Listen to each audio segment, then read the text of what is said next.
waxay kala doorteen naftooda iyo inay aqoon helaan gabdhaha ayaa ka sii nugul wiilasha oo waxaa u dheer tani waa joogto muddo soo jirtay welina waa socotaa dadaal rasmadratay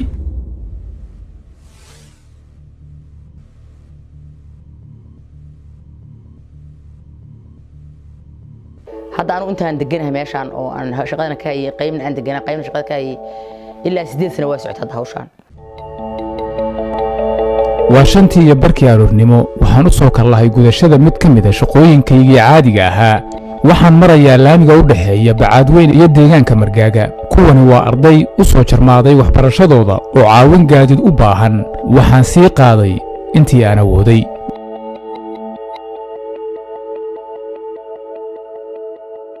caqabado badan baa gabdhaha kala soo dirsa meeshu dad waalwaalan bay leedahay oo jidadka u gala si socodiyo soo socod teeda kale waxa way qaar baa waxay soo baganka dambe dhigta oo waxay soo baxaan makhribka bacdi waa la soo ceyrsadaa ardadaas waxa way dugsi sare u badan tahay dugsi hoose dhexe inta halkan waa ka tagaan gabdhaha ceyrsanaya dhibaataynaya dhibtaas socodka iyo kuleylkaas taasaa u sii dheer jidka waxa ka soo ceyrsaday wiil dhalinyaradaas magaalada iska maraysa baa soo ceyrsaday iyadoo cararaysa nidaam ku yaana ana ku qaadaya soo nin gaari gabadhu ku ritay wuu la gustay marka magaalada ku sii dhawaa buu wuxuu la aaday baalkii la aaday gabadha ninka waxa kuma sameyn markii dambe oo dhibaatooyin badan iyo badan bay ku haysaa yaabayaashaba ilmuhu ay u dhigtaan qaarna waa ka hareen saan u sheego guriga ay iska fadhiyaanba ayagoo aan waxba baran Margaaga waa kaamay daris yihiin magaalada Bacaadweyn ee gobolka Mudug waxaana ku nool 1246 qoys oo danyar ah waxa jira caqabado ka haysa ardayda reer Margaaga dhinaca waxbarashada maadaama ay Margaaga dhinaca waxbarashada marti uga tahay Bacaadweyn oo u jirta masaafo ka badan 5 kiiloomitir kaamka waxa degan 1063 qoys baa hore u deganaa abaarihii 17 waxa ku soo biiray 183 qoys baan soo dhex degay oo dadka waxa ka soo dhamaadeen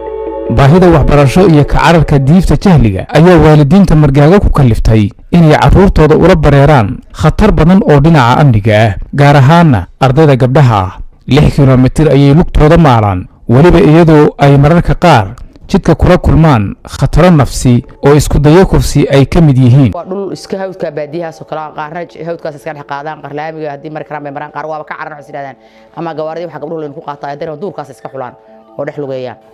dhowr jeer baa gabdha gacanta lagu saaro la dilay oo lagu soo baxay la ceyrsanay oo laga reebayo waxyaalo badan baa ka dhacay laakiin gabadha waxyaalo badan baa ku iman kara waa la farxubeyn karaa waa la kufsan karaa wajiga laga bedeli karaa caqabado badan baa gabdhaha ku iman kara meeshu waa meel cidla oo labada magaalo waa kala go'an yihiin aragtay marka gabdhuhu waxay ku jiraan khatar badan malahan baabuur la soo raaco bas midna hadana waxay kala khatar ugu jiraan gabdhuhu meesha joogta caqabada magaalada Bacaadweyn gabdhaha wax ka barta habeenkii barafada dhigtaan wax bartaan ayagoo habeenka xun baran karaan maanta daalan ka tagaan ayagoo ay ku adagtahay subaxii inay ka soo gaaraan iskoolka xiisadaha oo inta badan laga xirto gabdhaha ay soo gaari karin iskoolkii bay hadana caqabad kale waxay ku sii tahay waxbarasho dheeri ay heli karinin hadii ay galabtii halkan wax ka dhigtaan oo kale waxa noqonaysaa habeenkii inay ku noqoto habeen inay laabtaan habeen gabar ma socon karto iska day galabtii waa loo baqaa gabdhaha arday ay niyad jabisay masaafada dheer ee lugta iyo khatarta jidka iyo waalidiin walwalaya intay caruurtooda iskuulka jiraan waa kuwa Margaaga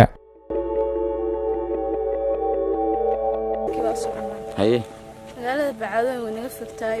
waxay noo jirtaa 7 kiiloomitir dareenkayga walahi bilaahi aad buu u liitaa waayo waxa lugeynaa meel fog magaalada hadana iskuulkiina magaaladii uu ka sii fog yahay wuxuu jiraa wax badan magaalada Bacaadweyn iskuulku ka sii dambeeya hadana marka ka lugeynaa anagoo ka sii lugeynay magaalada 7 kiiloomitir baadana wax u sii lugeynaysa 1 kiiloomitir oo kale عادية بدنا قبلها لو جيست مركز جد كسي صعدان محاكو ده سكول كون الكحرتو صدا أنا نحل ده وحنا الفرسية بنانك عديدة وأيوة صدا هذين بنا ده وحنا دعوة الصبح أرورتي بوحنا حاقديرك مركز أوفوري baan soo orday hadhow marka dharkii baan xirtay waan soo ordana wax cunno noqotan xagga markaan imid ana meesha imid baa igu dambeysay marka anoo dhididaya igu dambeysana meesha imid hadhow waa miir daboolmay waxaan ugu dhigay naqaska ugu dhigay baan ugu naqaska ugu dhigay waa gaari baa lagu qaaday maamulaha ardayda xaafadda ay geysay xaafadda markii la geeyay ka bacdi waxaan dareemay baan hadhow anuu duhurka markaa meelahaas baa soo naaxay baa naqaska ugu dhigay waxaan keenayaa qatanaada iyo orodka anigu haddaan tusaale gudoomiyaan ah aniga gabadha ciyaal baa idhigta tusaale hadda 4 ciyaal baa idhigta 7 sano halka waxay ka lugeynayeen maamul 8 sano lugeynayeen wala ka lugeynayeen inta dhagta saa ay taagan waxaan isla talo maxaa soo yeeri doona iska dadka iga siilito iga tabareerna hada warkooda iska daaba anna inta waxa maxaa la oran doona inta ama telefoon baan diraya ama waan hadaan rabaa marka qaar marka wax kala waayo waa lugeeyaa oo u aada waxaan isla ama soo kaxaysid Bacaadweyn dhexdooda waxa u dhaxeeya dhul baadiye ah oo aan inta deganeyn oo ardaydu sii madho oo tuugada iyo qofka si xun socodka iyo intaba ay haday rabaan gabdhaha ku kufsadaan ama ku faraxmeeyaan ama waxaana jira waalidiin gabdhahooda iskuulka uga saaray cabsi dhanka jidka ah waxa ay ku daalaan socodka dheer iyo lugeynta mararka qaar waa ay fariistaan jidka marna gacanta ayay u raatiyaan gaadiidka jidka maraya hase yeeshee badanaa uma istaagaan wax yar mooye hadda anigan gabaraan dhalay waxay ahayd shanaad maqribka bacdi bay waxa way ka soo baxday iskuulka iyagu gabdho badan ah wiilal gaashaan bursaday baa soo ceyrsaday waxa way gabdhihii gaariyaal baa ka soo gaaray qayladoodii iyo dad baa ku soo baxay iyagoo raba inay kufsadaan laakiin marka aan kufsan anigu cunugteedii iyo 4 gabdhood oo kale waa laga joojiyay iskuulka waan ka joojin hadii naftaada lagu yimaado waxbarashadii waxa way waxba noqon mayso oo gabadhii waxa way nolosheedii gabarnimadeedii way dhumaysaa ilmahan ma bahayaan baniyad ay wax ku bartaan bamaya waayo ilmo baqaya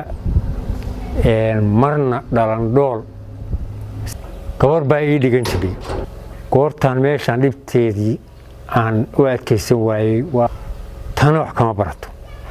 waxay u joogtaa inuu ka daayeen waa lugta iyo caqabadaas ma taanigiina kalsooni degan meesh kuma iyana kuma hayso ana waa iska askaysan hadda aniga arday badan baa soo hadhay waxbarashadii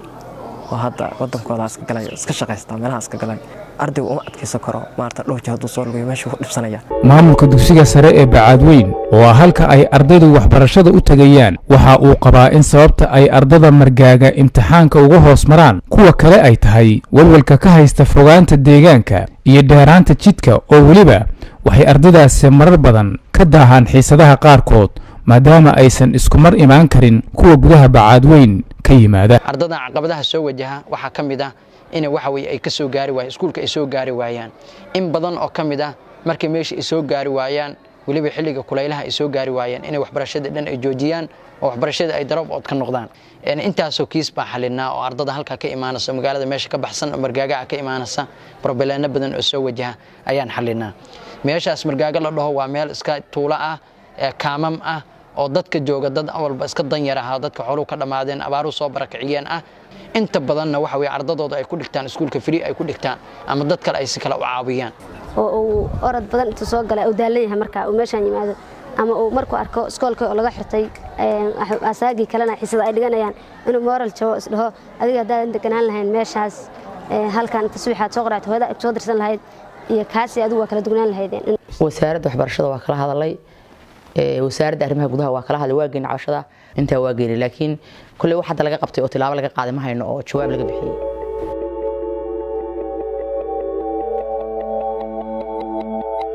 in la helo gaari toos soo qaadaya hadii la helo aniga waxbarashadeedii ay fiicnayd ay ku jirtay baan diyaar u ahay inay meel sare iyo madhaan jecelahay meelahan danta ay u celisay ay kuma casheen fariintayda waxaan ugu baaqayaa inta waxbahada waxbarashada iyo inta waxbarashada danaysa iyo dhammaan intii mas'uuliyad iyo xilsaaran yahay waxaan isla hadii bas la heli lahaa gaari ardadaas u go'an oo qaada marna keena waxbarashada waa wadan lahaayeen dadkana walaalku waa ka biilaha iyo kurbada badan iyo makadaysa iyo mageysa markii wixii gabar tahay had soo ardan soo qaata habeen dhaweydna galba dhaweyd gabdhaha la aftuubo la carara lahaa inkastoo ay Bacaadweyn meelaha laga sheegay wax badan buu naga bedelayaan isla haday bas helaan ardadu ay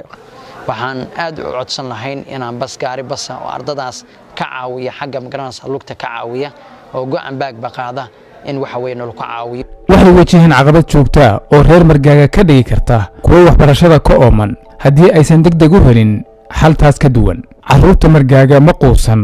oo wali waxa ay qabaan rajooyin ay ka eegayaan bulshada walaalahooda iyo caawin gacan wax ku oolo u sahasha in waxbarashadooda ay sii wataan.